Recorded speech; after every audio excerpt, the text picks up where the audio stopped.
Oi, pessoal. Aqui é a Anita Efraim, jornalista, mestre em comunicação política, e esse é o E Eu Com Isso, podcast do Instituto Brasil-Israel. Se você não ouviu o episódio da semana passada, eu recomendo que você volte, ouça lá primeiro, antes de você chegar aqui. Por quê? Porque essa é a segunda parte da entrevista que a gente fez com o Eitan Gottfried, um brasileiro que serviu como reservista no Exército de Israel desde o dia 7 de outubro e ficou 128 dias no Exército.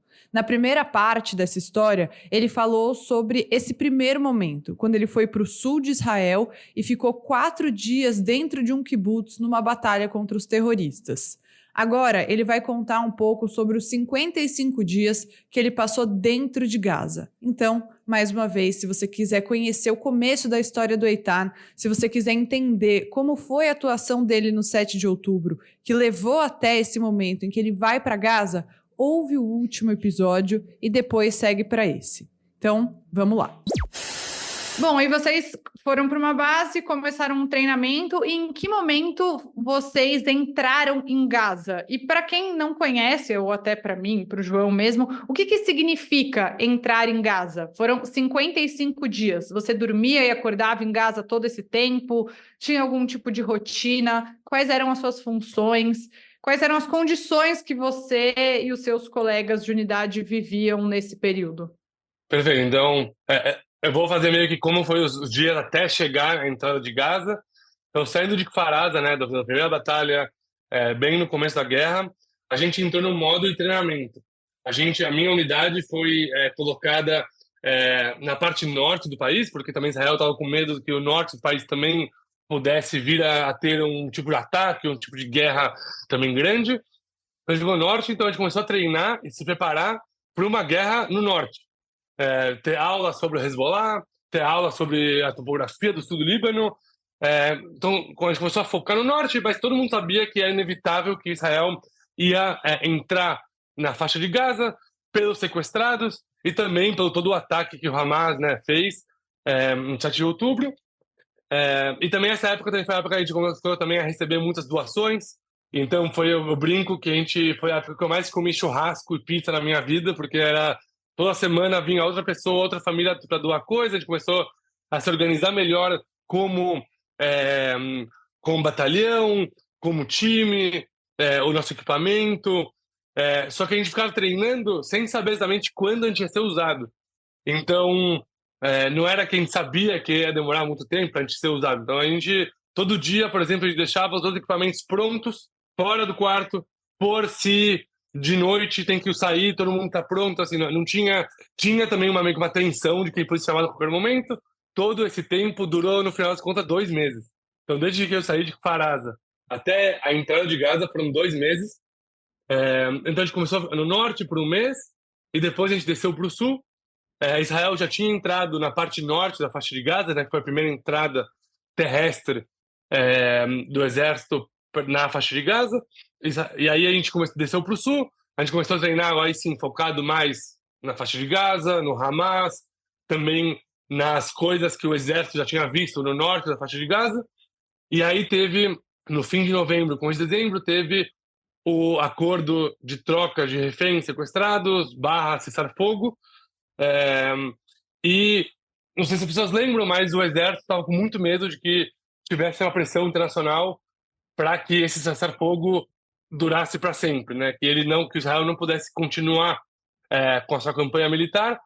Mas para a gente era meio claro que o exército, quando acabasse o acordo, o exército ia voltar a lutar e ia entrar no sul da faixa de Gaza, que a gente chama hoje, né, da região da cidade de Khan Yunis, que era uma região que o exército não tinha entrado ainda. Para quem não sabe, Khan Yunis é a segunda maior cidade da faixa de Gaza, é o berço ideológico do Hamas, uma cidade muito, muito densa, muito populosa, enfim. E aí, quando começou o cessar-fogo, a gente recebeu basicamente a ordem que a gente ia fazer parte dessa segunda entrada na faixa de Gaza, na parte sul. E quando acabou o acordo, 2 dias depois, que isso eu estou falando, tá 4 e 5 de dezembro, a minha unidade entra na faixa de Gaza, e quando entra, eu digo entra e é andando. Então a gente é a unidade de infantaria, a infantaria é a pé, então a gente entra andando, e a gente fez parte das primeiras unidades que entraram. Então, obviamente, o exército entra com tanques, entra também com, obviamente, força aérea sempre está com você, e tem algumas unidades que vão entrando, e a gente fez parte dessas primeiras unidades que entraram a pé, e acho que a Anitta, né, perguntou o que significa entrar na faixa de Gaza. Eu acho que, pessoalmente, ou talvez, né, para os soldados normais, rasos ali, também é um mix de emoções. Então, por um lado, você sabe que você está entrando para um lugar que você sabe que você talvez não vai voltar, ou não vai voltar igual. Tipo, isso é claro. Tipo assim, não é... Ninguém esconde isso debaixo do tapete. Você sabe que você está entrando num lugar que tem risco. Risco de não voltar, risco de voltar machucado, ou risco de voltar com a cabeça em outro lugar. Ou você ou seus amigos, né? Então, assim, meio que o risco é meio que se multiplica também, porque não é só você.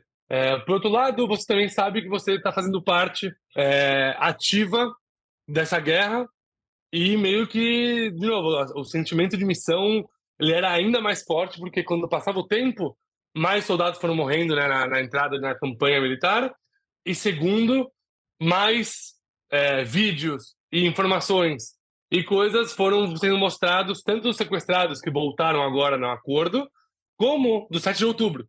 Então, cada dia que passava, a gente via mais vídeos e mais conteúdo, e meio que a imagem ficava mais clara do que realmente aconteceu.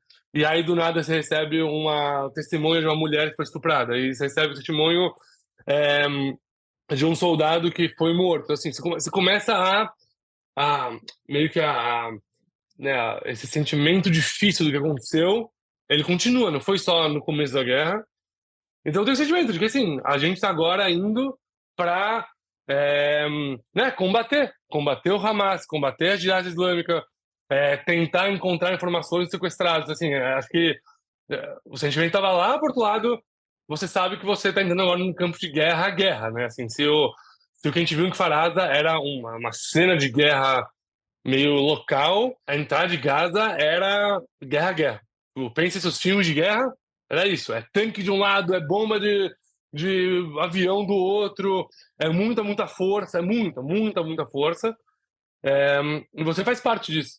E você quer estar atento, né? Você quer ser útil, você quer ser atento, você quer que a solidariedade, né, que sua turma seja boa e que ela seja atenta, e que quando vem ao combate você já pronto para isso, e que tudo passa.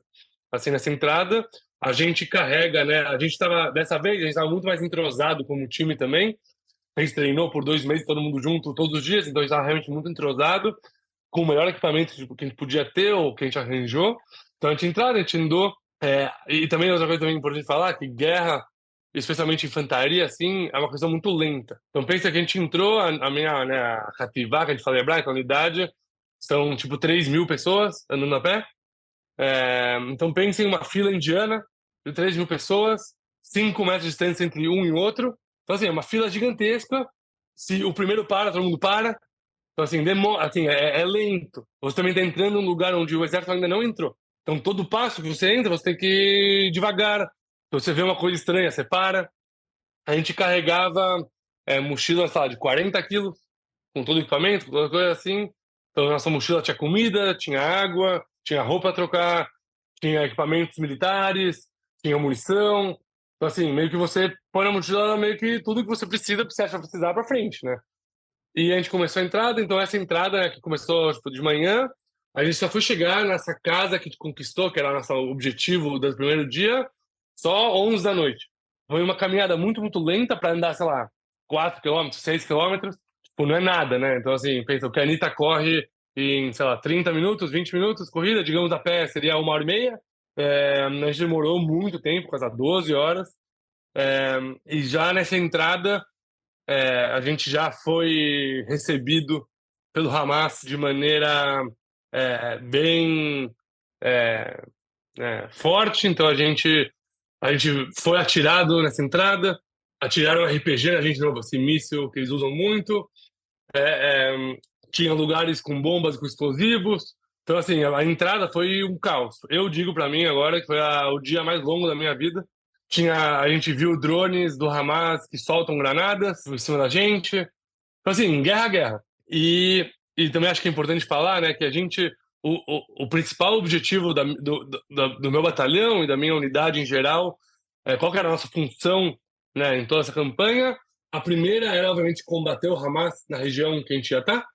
Combater o Hamas significa destruir capacidade de túneis, destruir capacidade de lançar míssil para Israel, encontrar informações sobre eles, encontrar informações talvez sobre o que pode levar a sequestrados, e por aí vai. E a segundo objetivo, que era muito, muito importante também, era criar um corredor logístico entre Israel e a cidade de Khan Yunis. Então, a minha unidade, basicamente, a gente não entrou na cidade de Khan Yunis, a gente ficou na periferia de Khan Yunis, e meio que pensa em Israel, Khan Yunis, e aí todo, entre um e outro, precisa limpar isso e meio que fazer um corredor que permitiu, depois, outras unidades entrarem mais a fundo na cidade de Khan Yunis, porque não adianta nada você chegar na cidade se você não tem como fazer para chegar comida, água, gasolina, soldados. Então, meio que a gente criou um corredor. Então tem que criar um corredor, tem que proteger ele, aí você meio que vai expandindo assim, o perímetro. E também é importante falar outra coisa muito, muito importante, que toda a região que eu estive estava totalmente evacuada de civis. Então a gente não viu nenhum civil. A gente não teve nenhum contato, nenhum conflito, nenhum incidente com nenhum civil de Gaza. Estava tudo evacuado, não tinha pessoas, não tinha carros, estava tudo evacuado, como se fosse uma cidade deserta. O que para a gente, obviamente, é muito bom, porque te permite, como exército, atuar, né, até mais tranquilo e também, talvez, com mais força no que você vai conquistando.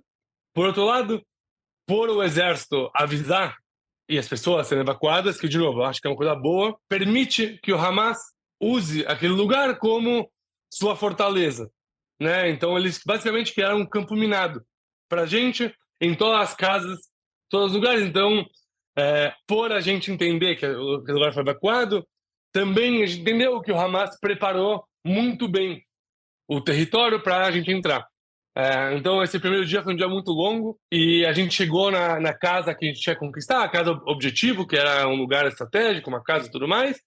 A gente conquistou a primeira casa, limpou ela, e aí na primeira casa também, a gente tava com medo que estava com explosivos, no final veio um especialista, falou que não, a gente entrou, limpou ela, quando eu digo limpou ela, significa que a gente entrou na casa, viu que não tem nada, nem ninguém, e a gente pode, pelo menos nesses minutos, ficar lá, e a gente vamos conquistar a segunda casa, a casa em frente, e me colocaram meio que na frente para limpar a segunda casa. No primeiro andar estava tudo limpo, e aí a gente foi para o segundo andar e dava meio que para um telhado.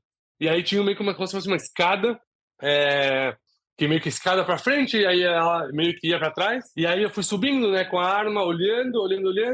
Aí eu vi que dava para essa porta, que dava como se fosse para a laje dessa casa. E eu vi que na porta fechada tinha um fio que puxava, um fio de metal, que vinha até perto onde eu estava, na minha cabeça, que dava até a parede. Aí eu virei a cabeça, aí a parede tinha um saco preto coberto com um pano ligado nesse fio. E aí, obviamente, na minha cabeça foi tipo explosivo, explosivo, explosivo. Aí você volta para, aí eu mandei todo mundo ir embora e a gente no final das contas tipo não entrou, né? Tipo, a gente não lidou com o explosivo. E esse foi o primeiro dia. Então no primeiro dia a gente teve tiro, teve RPG, teve drone com granada e teve essa casa com suspeita de explosivo. Esse foi dia 1. Então, assim, eu conto ele assim meio longo, porque realmente, para mim, foi um sentimento muito de... A gente acabou exausto esse dia.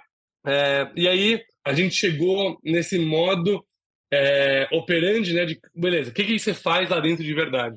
Né? Então, tem duas coisas principais que você faz lá dentro de verdade.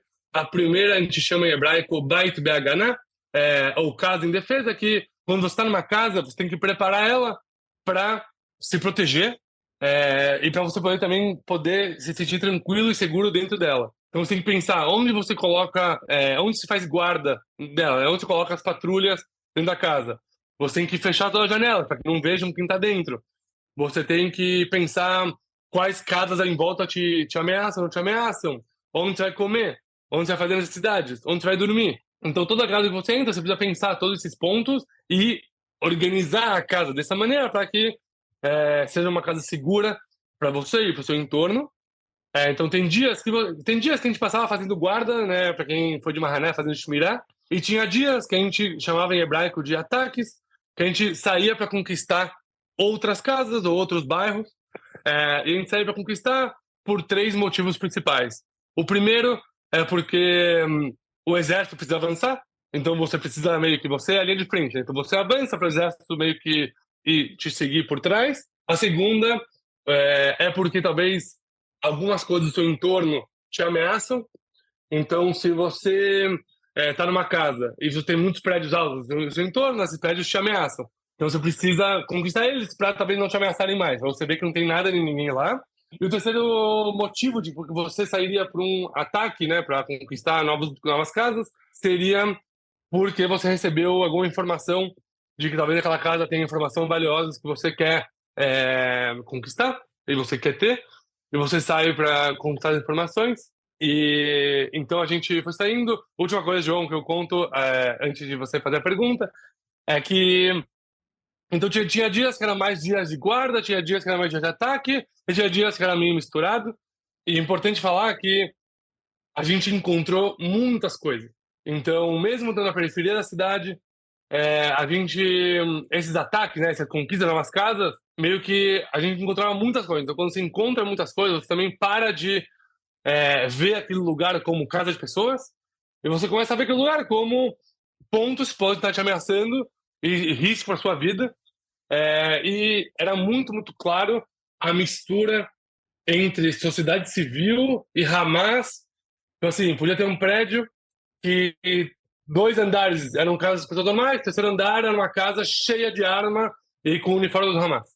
E aí assim, né, você precisa entrar em tudo para você achar, assim, e quando virou meio que um padrão, quando a cada 3, 4 casas se encontra uma coisa muito valiosa ou muito difícil ou muito ligada com terror, meio que tudo vira. E aí quando você vai andando mais, se encontra mais coisas, meio que você entende que tudo vira meio que um campo de batalha.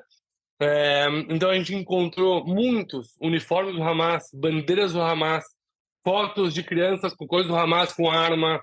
É, a gente encontrou muitas armas, munição, RPG, é, mísseis, né? Os mísseis que lançam para Israel. A gente encontrou é, muitos túneis, muitos. Mas, tipo assim, quando eu digo muito, assim, 80% das casas tinha ao seu entorno algum túnel num raio de 50 metros. É, a gente encontrou muitos explosivos nas casas. E os explosivos sempre vêm com ou uma câmera perto ou com rádios apertados para que eles te escutem e aí podem acionar as bombas. É, a gente encontrou em uma casa 2 documentos de sequestrados de Israel. A gente encontrou muitos, né, celulares e computadores que depois a gente descobriu que eram ligados com Hamas e tudo mais. Então, assim, foram muitas, muitas coisas que a gente encontrou nessa região. E lembrando que essa região é a região periférica da cidade, né? Que normalmente as coisas mais valiosas estão na cidade. É, então, foi um pouco assim, era isso que a gente fazia, o nosso dia a dia era isso, era ou se proteger ou ir conquistando e ir descobrindo mais e mais coisas. E, obviamente, quanto mais você conquistava, também você ficava mais em perigo, porque você sabia que o Hamas, o inimigo, estava também meio que sempre sabia onde você estava.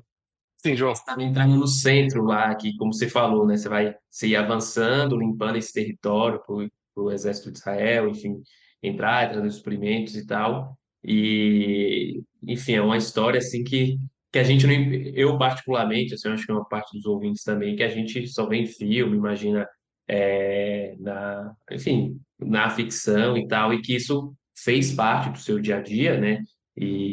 Enfim, eu fico imaginando essas cenas assim de você ver um fio e poder ser uma bomba, de você achar uma bomba, um míssil ali, e esse risco de, tipo, de não saber mesmo quais seriam os próximos passos ou o que poderia acontecer, né? E aí, Eitan, dentro disso, quais são os sentimentos que permeiam, né, essa experiência de ter lutado no que é hoje a guerra mais longa da história de Israel? Dá para falar em orgulho ou até mesmo em algum tipo de culpa pela situação dos civis que estão em Gaza e que não tem relação com o 7 de outubro, né? Eu acho que, assim, sentimentos lá dentro, eu acho também fora também, acho que eles são parecidos. eu acho assim, lá dentro, a gente, né, a minha turma mais próxima, ninguém, né, felizmente morreu ou se feriu gravemente, mas quando começa a abrir, né, o batalhão morreu e se feriu gente e a cativar, a unidade também, e a gente se perguntou muito essa pergunta lá dentro, por que a gente não? Por que a gente não morreu e por que o todo morreu? E aí a resposta que a gente teve é que 20% é porque a gente realmente agia de maneira correta, então a gente fazia os protocolos bem, a gente usava muita força para entrar nos lugares, a gente estava bem atento e meio que a gente atuava como combatente e como unidade bem e por isso né, diminui risco, se você atua bem em teoria diminui o risco para você. 20% ele sentia que era isso e 80% ele sentia que era sorte. Então eu tive muitos momentos que estou num lugar, anda 5 minutos depois, eu tô indo 100 metros para a esquerda, esse lugar explode. Então, assim, são vivências que... É isso, assim, lá dentro, dia a dia, o sentimento é que poderia acontecer uma coisa com você a qualquer momento. Tipo, é que você, meio que, sabe, questão de vida ou morte diário. Tipo, esse é o sentimento. Por outro lado, o que obviamente gera muito medo, gera muita ansiedade, gera muita tristeza. Por outro lado, era muito claro o porquê a gente estava lá. Era muito claro porque a gente estava lá, era muito claro o nosso objetivo lá. E quanto mais a gente encontrava coisas, ficava mais claro ainda. Então tinha um sentimento também de clareza e do senso de missão, assim, o senso de, pô, então, não estamos aqui à toa. Estamos aqui achando túnel, estamos aqui achando arma do Hamas, estamos aqui achando informação que talvez pode levar um sequestrado. Então lá dentro eu tinha muita sensação assim de queremos estar lá e é curioso porque quando a gente saiu o sentimento ele era meio que misturado. Eu chamo de agridoce porque por um lado, né, a gente ficou 55 dias lá dentro, que é muito tempo. Tinha pessoas comigo que eram pais de 4 filhos, tinha pessoas que tinham seus negócios, tipo, então assim a gente sentiu que a gente já fez bastante, que também já estava na hora de sair. Por outro lado, quando a gente saiu, como hoje, ainda tem sequestrados, ainda o Hamas lança foguetes para Israel. Então, também, tipo, por que a gente está saindo, né? Assim, se a gente não completou o serviço de outra maneira. Então, a saída também gerou sentimentos complexos, assim. Às vezes a mesma pessoa gera sentimentos contraditórios. É, e o que você falou, assim, sobre a questão da um pouco de empatia ou um pouco de talvez ver o outro lado, eu acho que eu sinto que aqui em Israel, especialmente o exército, esse sentimento é um sentimento ele existe de maneira geral. Eu acho que tirando, né, um outro político que fala uma besteira ou outra aí, né, e a gente tanto Israel como o Brasil não faltam políticos que falam besteira por aí, mas eu sinto que o sentimento geral não é um sentimento de quero matar todo mundo, quero expulsar todo mundo. Pelo contrário, acho que aqui em Israel, mais eu sinto do que no fora de Israel, a gente entende a complexidade das coisas, a gente entende a complexidade do conflito, e ninguém da minha unidade entrou em Gaza para expulsar todo mundo e matar todo mundo. Assim, pelo contrário. Eu acho que as nossas razões de entrar nessa guerra e você servir o exército e até mesmo você morar em Israel é você acreditar nesse projeto e você querer defender ele e você estar lá pelas pessoas que você gosta e quer. Então, assim, acho que pessoalmente, né, o Eitan falando, o meu sentimento de entrar em Gaza e entraria amanhã de novo se fosse preciso é pelos 133 sequestrados que estão lá, pelas famílias deles que estão lá. E eu fico pensando, poderia ser o meu irmão que fosse o festival, poderia ser o meu pai que morasse no kibbutz, poderia ser eu morando no kibbutz. Então, assim, então é um sentimento, eu acho que o lado vai muito mais do lado de eu tô indo por elas. Tipo, e não pelo contrário, né? Pelo matar ou pelo destruir. É pelo resgatar, salvar, proteger. Que os lados vêm. Obviamente, eu acho que é, a gente não é cego. A destruição em Gaza, a gente não é cego. A crise humanitária que gerou para os civis. Pessoalmente, eu acho que é uma pergunta um pouco, eu até diria hipócrita, falar para Israel, depois de ter sido atacado, depois de ter sequestrado lá dentro, falar, vai com calma. Tipo assim, se fosse o meu filho, se fosse o meu irmão, tipo, também não mediria esforços. Eu acho que Israel, especialmente isso dizendo de quem serviu no exército nessa guerra, o exército toma todas as medidas possíveis e imagináveis para agir de maneira correta e adequada, né? Eu não vi um civil porque o exército avisou que a gente vai entrar, né? Então eu tive mais risco da minha vida porque o exército avisou que ia entrar e deixou o Hamas preparar todo o campo minado que contei. E obviamente, guerra como guerra gera mortes, e guerra como guerra gera erros e gera problemas e gera questionamentos de ações. Isso sem dúvida. E isso aqui em Israel é muito falado. É zero passado pelo baixo do pano. E talvez assim, eu não quero suar frio, tá? Mas assim, eu quero suar porque realmente é, às vezes me incomoda um pouco o lugar de que a sociedade israelense em geral, ou o exército, não, parece que o exército de Israel age com qualquer coisa, assim. E eu só quero deixar claro que não é assim. Tudo é calculado, tudo é pensado. E se quando teve alguma indicação que tinha talvez algum civil dentro de onde a gente ia atacar, tudo para, e tudo se recalcula, e tudo se tipo assim, refaz. Então, assim, é, eu acho muito fácil criticar o exército de longe e eu acho que é importante também sempre ressaltar na nossa cabeça que cada dia que passa essa guerra é muito, muito complexa, tem mil dilemas diários, para níveis macro e a níveis micro do soldado e do comandante que está lá embaixo. Tem mil dilemas. Numa guerra tão complexa como essa, numa guerra que, por exemplo, você não vê o seu inimigo. É uma coisa também que eu senti lá dentro de Gaza, é que eu não tive combates frente a frente, olho a olho com o inimigo. Porque o inimigo, ele tá nos túneis. O inimigo sabe onde você tá. E o inimigo sai do túnel, te atira e volta pro túnel. E o inimigo deixa a bomba na casa que você vai entrar. E o inimigo coloca a bomba no colégio. E aí, uma guerra torna os dilemas muito complexos. Isso a nível micro, né? A nível macro, é uma complexidade ainda maior, né? Onde você vai entrar e o que vai acontecer, e cadê os sequestrados, e a pressão das famílias sequestradas, e a pressão dos Estados Unidos, e mais um soldado morre, e como continua. E agora, né, teve episódio essa semana do pessoal, das pessoas que foram mortas da ONG de comida. E aí, de novo, o que aconteceu? E o inquérito interno, e como continua? E o que vai fazer com o Rafah, né, com o Rafia?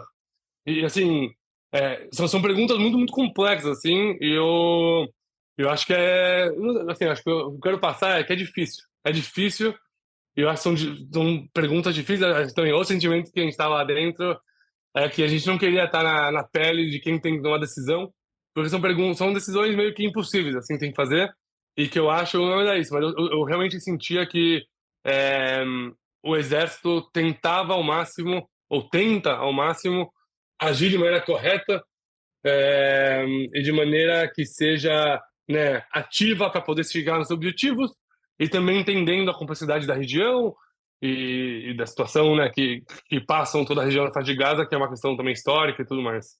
Eu acho que talvez tenha várias pessoas que vão ouvir, né, e falar como esses erros podem acontecer, e sinceramente eu não tenho a resposta. É óbvio que quando vê essa notícia, a gente está gravando dia 10, tá? Vai ao ar um pouco mais para frente o episódio, mas quando veio essa notícia recente da morte dos voluntários, é óbvio que deixa todo mundo transtornado, é óbvio que deixa todo mundo muito revoltado. Também, quem está ouvindo a gente, muita gente pode pensar, mas isso é um absurdo. Sim, é um absurdo a morte de voluntários que estão querendo mitigar a fome em Gaza. Eu não quero que fique parecendo para ninguém que alguém acha isso normal ou razoável, não é nada disso. Mas o que eu acho que o Eitan está tentando trazer, você me corrija se eu estiver errada, é como cada decisão e cada situação é complexa e tomada, acima de tudo, por pessoas, né, que estão, enfim, passíveis de erro, e erros muito graves por N motivos também acontecem, o que não diminui a gravidade da situação. E falando em gravidade da situação, já vai emendar uma pergunta que, ao longo do tempo, a gente viu nessa guerra também, acho que algumas situações inaceitáveis, que foram fotos e vídeos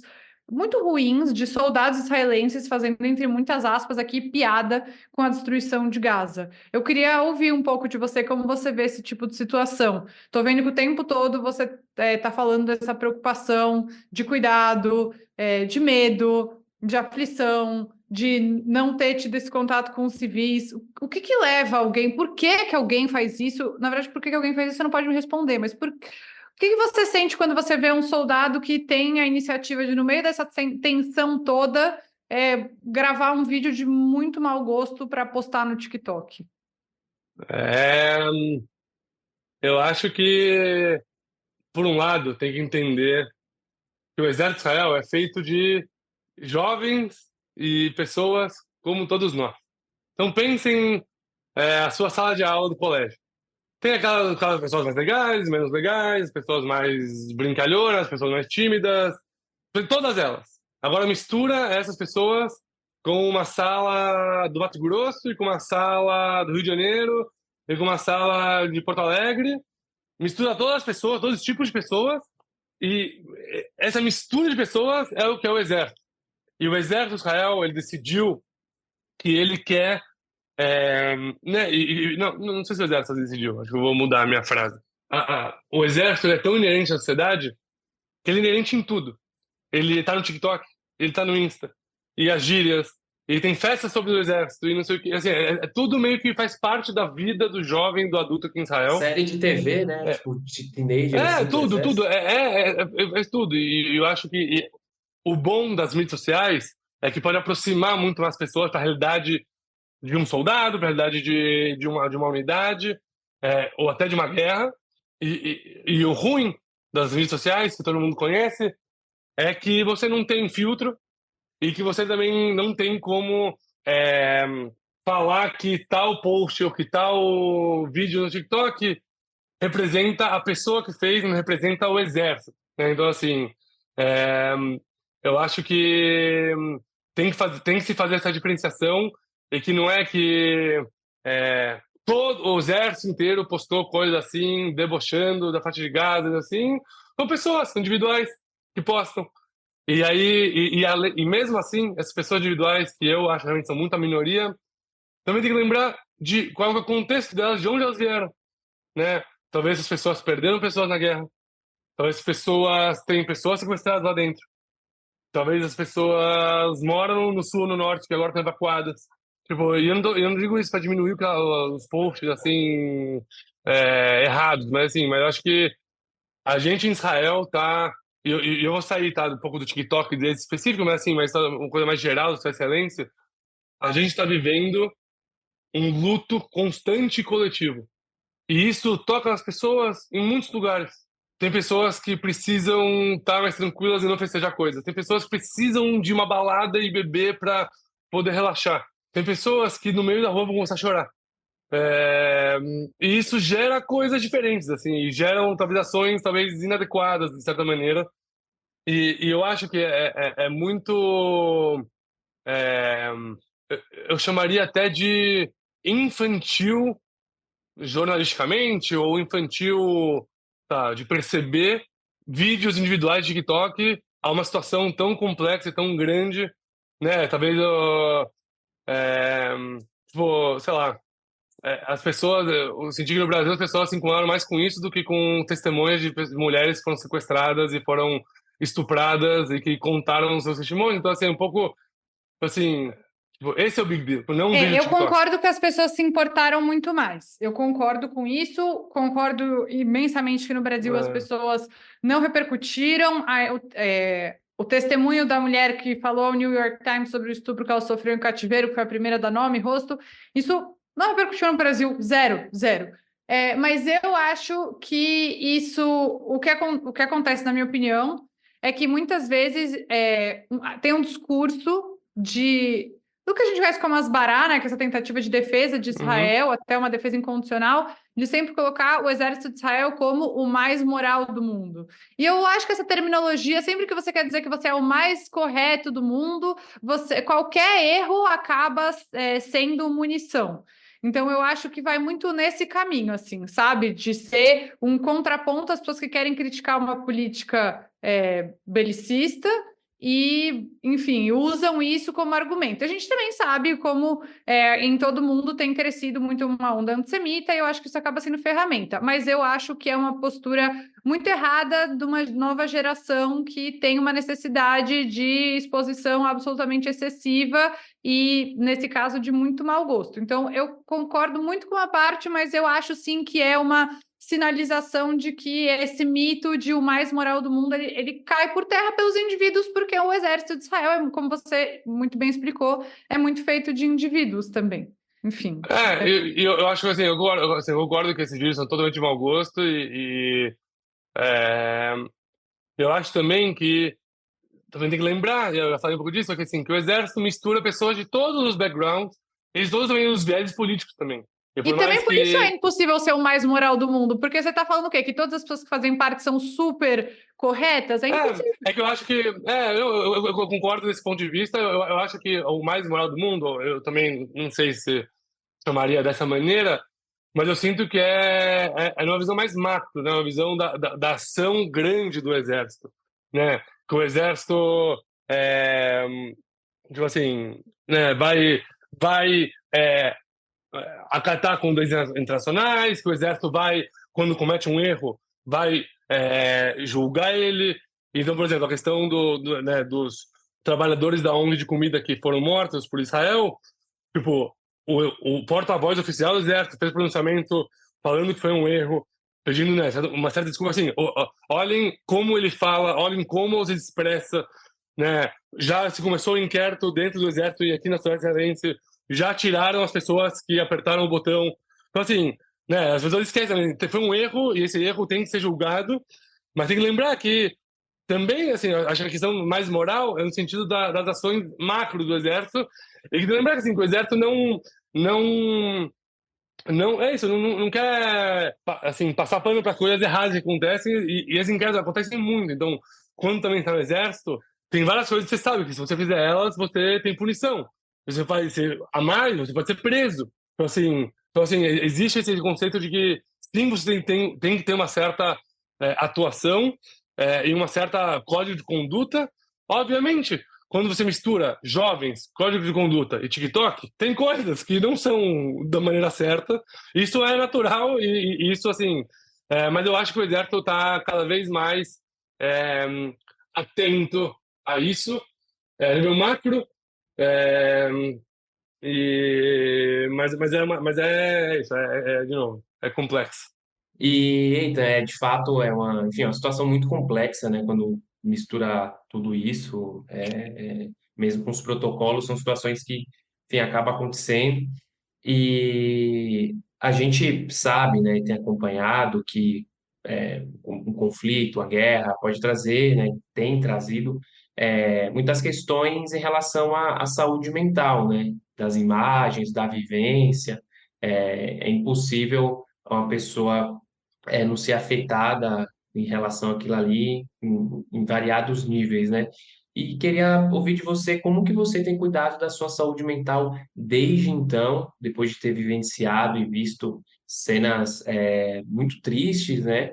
E além dessa tensão, desse estresse constante do perigo estar ali a todo tempo.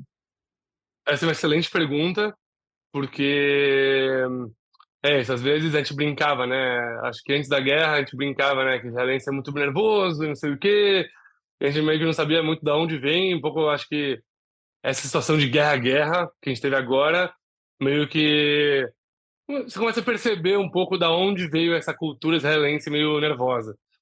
É, E acho que é uma pergunta muito boa, porque é inevitável. Eu acho que quando você tem uma guerra desse tipo, e eu, especialmente, né, que vivenciei, né, realmente dentro, é, a saúde mental é uma coisa muito, muito importante durante a guerra, ou durante a minha participação na guerra, a participação na guerra, e também depois, né, durante também depois de toda a sua vida.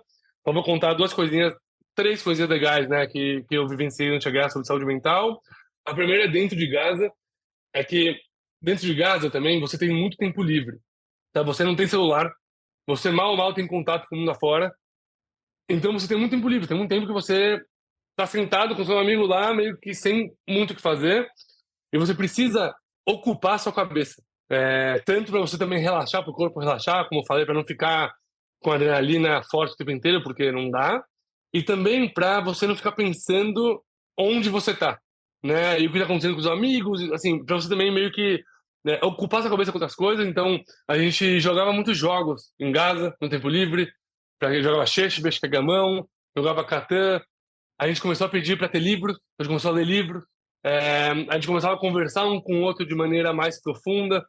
Então, recomendo muito para todo mundo que querem uma saúde mental melhor, deixar o celular de lado e conversar com seus amigos e seus parentes mais próximos por um tempo, que vão chegar em conversas muito mais profundas. Então, assim, mas eu quero colocar isso nessa pergunta de saúde mental, porque eu acho que para mim foi muito importante lá dentro ocupar minha cabeça com essas coisas que eu acho que lá dentro também me fez ter uma certa rotina normal, é, e que eu acho que isso é muito importante para você, de certa maneira. é, Meia hora de gamão podia ser um escape de você entender que você teve um momento difícil no dia anterior.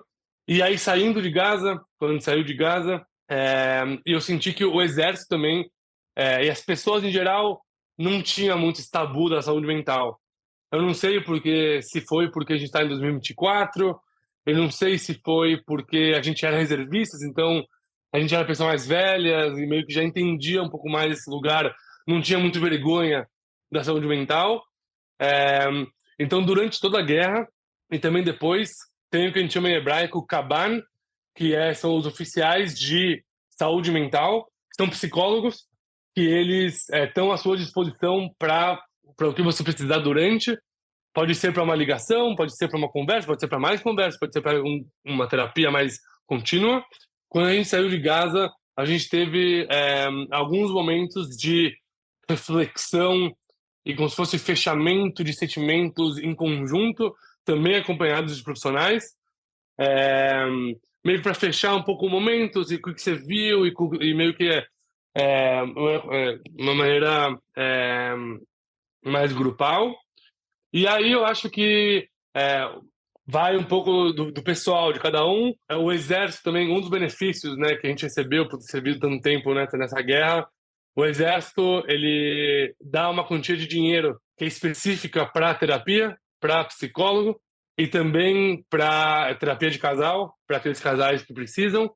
Então, de certa maneira, o meio que o exército quer te empurrar e te promover para que você possa fazer terapia. é, então, por um lado é isso. Então, as pessoas começaram a fazer terapia e recomendo todo mundo fazer terapia, recomendo. Então, o exército, né, o governo, o exército, não sei, meio que te promove a você pelo menos começar a fazer algumas sessões. O exército está sempre disponível, né, com esses oficiais psicólogos para qualquer coisa, e também as pessoas também entendem mais o mundo do exército. E eu acho também entre a gente, né, acho que é, a gente tem uma expressão em hebraico que chama Achvat Lochamim, que é como se fosse a fraternidade dos soldados, né, dos combatentes. Que, querendo ou não, tem coisas que só quem estava lá do seu lado consegue entender, e acho que você também tá lá um para o outro também, acho que é uma questão de saúde mental. Então, por exemplo, por sorte, por enquanto, eu consigo dormir bem, e não tenho muitos pesadelos de noite, mas eu fui descobrir 3 semanas depois que a gente saiu, que um amigo que estava comigo do dia 1 da guerra até quando saiu, que ele não consegue dormir bem. Então, um pouco também, acho que ele se sentiu mais confortável para conversar comigo sobre isso do que com, sei lá, os pais dele, que talvez não entendam muito da onde vem isso. Então, mas eu acho que é uma questão complexa aqui em Israel. E também eu acho que sugestão para as pessoas que falam, tem amigos israelenses que passaram a guerra, seja na sociedade civil, seja né, no exército, também sempre colocar na cabeça que talvez essa pessoa pode ter algum tipo de trauma, pode ter algum tipo de sentimento.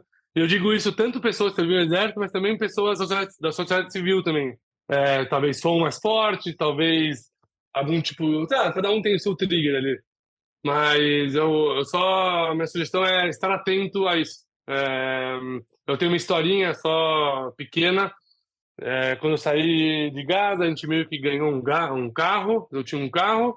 Eu fui levar o carro pro mecânico. Primeira vez que eu levei um carro no mecânico, tava morrendo de medo que o mecânico, né, ia cobrar mais dinheiro, ia começar a falar um monte de coisa que eu não entendo com dinheiro. Fui no mecânico, o mecânico falou, beleza, vamos dar uma volta aqui no quarteirão para entender melhor o carro. O mecânico subiu no carro, a gente começou a dar uma volta no quarteirão, do nada o mecânico começou a chorar. Ele começou a contar pra gente que ele perdeu o filho no 8 de outubro. Ele começou a chorar, mas assim, tipo, choro.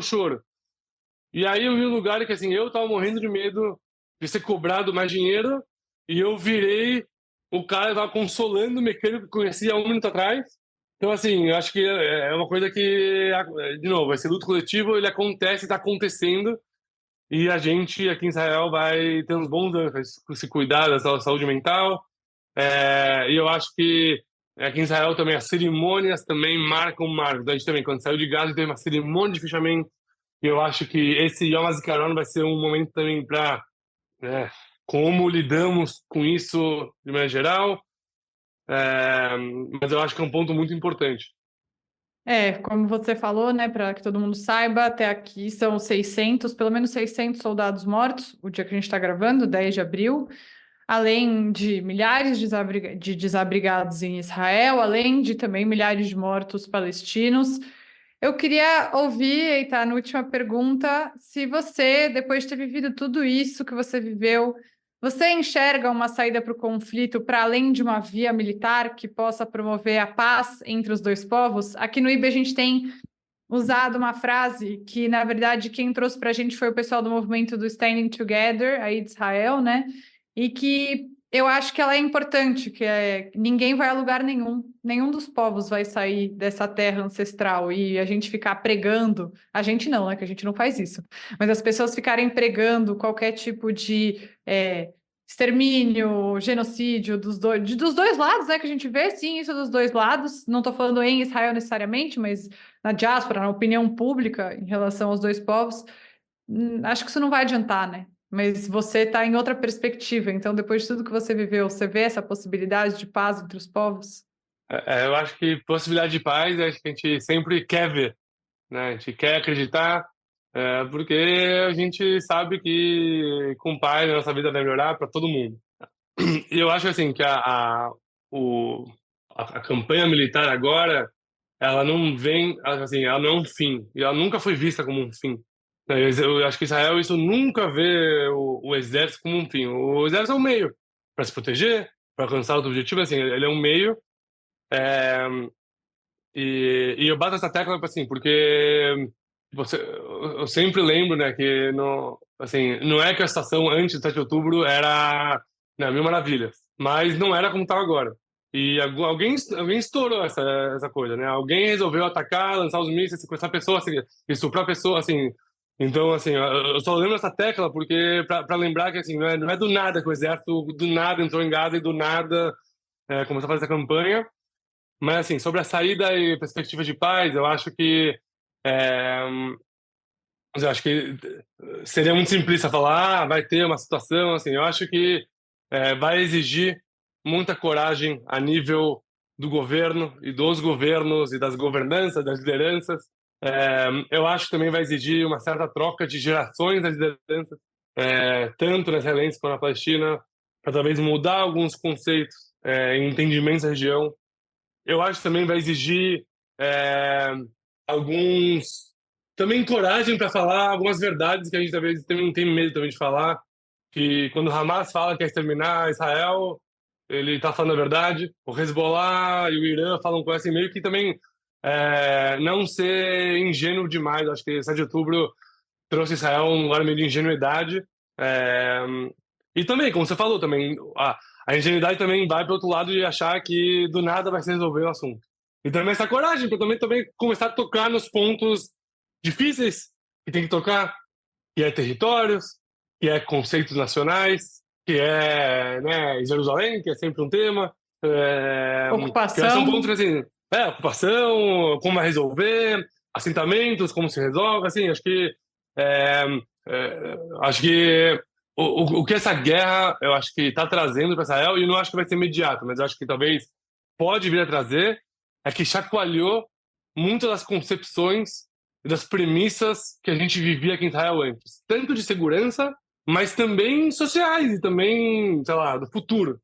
E eu acho que essa chacoalhada ela vai para todos os lados e para todos os espectros políticos. Vai para o lado de segurança de Israel, vai para o lado da região onde Israel se encontra, vai para o lado do exército e como ele protege ou não protege o cidadão, e vai também para o lado para onde a gente quer chegar, né? Qual é a visão dessa região com os palestinos, com outros vizinhos, e que eu acho que essa chacoalhada, eu espero que a gente leve para um lugar de realmente fazer as perguntas difíceis e dar coragem para tomar as ações difíceis que tem que tomar.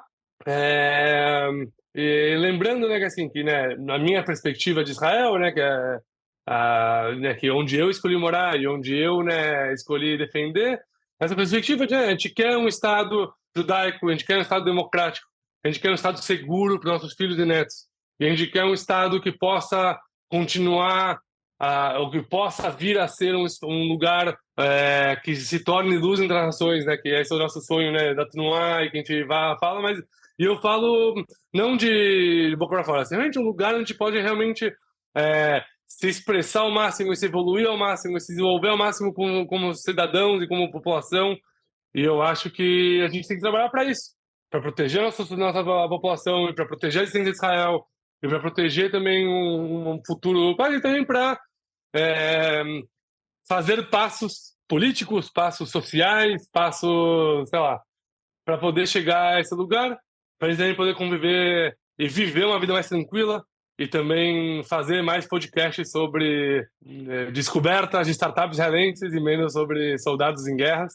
E eu acho que é uma situação, acho que, não sei se geral em Israel, mas acho que todo mundo tem um lugar aqui em Israel, um lugar de quer, no final das contas, uma coisa tranquila, quer paz, quer poder viver em Israel seguro, judaico, democrático, feliz, relacionado com os seus vizinhos, quer que Israel seja um lugar de orgulho para os judeus da diáspora e não um lugar de que tem que se proteger o tempo inteiro dos lugares. E eu acho que a gente tem que ir passo a passo.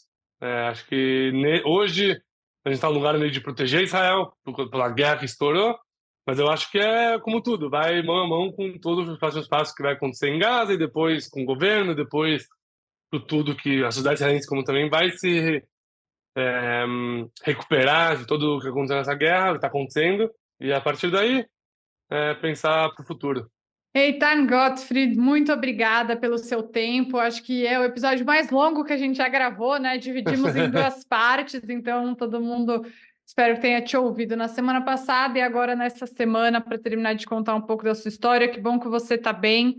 A gente espera que em breve, enfim, todo mundo possa viver em paz, como eu acabei de falar. Acho que tenho certeza que nenhum dos povos vai a lugar nenhum, então que a região possa chegar a um lugar de paz e tranquilidade e prosperidade para todos os povos, longe do terrorismo, longe de governos autoritários, e é isso que a gente mais deseja. Então, lembrando, conversamos com o Eitan Gottfried, brasileiro, vive em Israel há 9 anos, serviu como primeiro sargento na unidade dos paraquedistas do Exército, esteve 55 dias dentro de Gaza, 128 dias entre os reservistas nessa guerra e atualmente trabalha no Israel Democracy Institute.